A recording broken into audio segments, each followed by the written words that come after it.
અભય થઈને નિષ્પક્ષતાથી નિરપેક્ષ રીતે વાસ્તવિકતાનો અરીસો રૂપી સચોટ માહિતી લાવતો સત્યની સાથે અભય ટાઈમ્સ।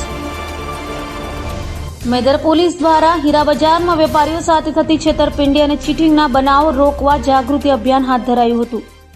સુરતમાં અનેક રીતે ઠગો લોકોને ઠગી રહ્યા છે, ત્યારે સુરતની મેદરપુરા પોલીસે હીરા બજાર વિસ્તારમાં વેપારીઓ સાથે થતી છેતરપિંડી અને ચીટિંગના બનાવો સામે જાગૃતિ લાવવાનું અભિયાન હાથ ધર્યું અને છેતરપિંડી તથા ચીટિંગના બનાવો કઈ રીતે અટકાવી શકાય તે માટે વેપારની અંદર શું કાળજી રાખવી તે અંગે જરૂરી માર્ગદર્શન વેપારીઓને આપ્યું હતું।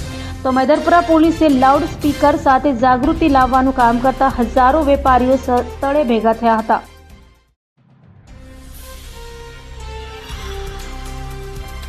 તમે બધા અત્યારે તમારો લંચનો ટાઈમ છે એના ખાસ સમય જોઈને જ આવ્યા છીએ।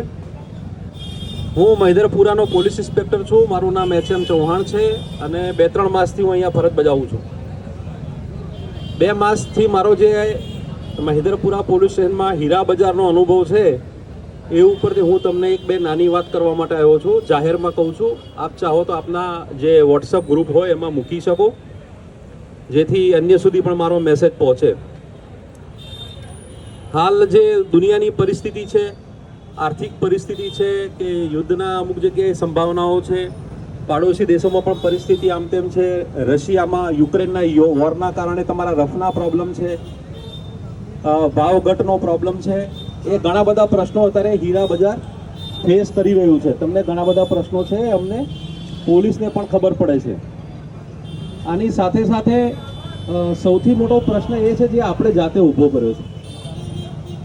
હીરા બજારમાં છેલ્લા 20 દિવસમાં ખૂબ મોટા પ્રમાણમાં છેતરપિંડીની ફરિયાદો ચાલુ થઈ છે, જેમાં 2-5 લાખથી લઈને 25 લાખ 30 લાખ સુધીના પેમેન્ટ કરવાવાળા વ્યક્તિઓ ભાગી જવા માંડ્યા છે।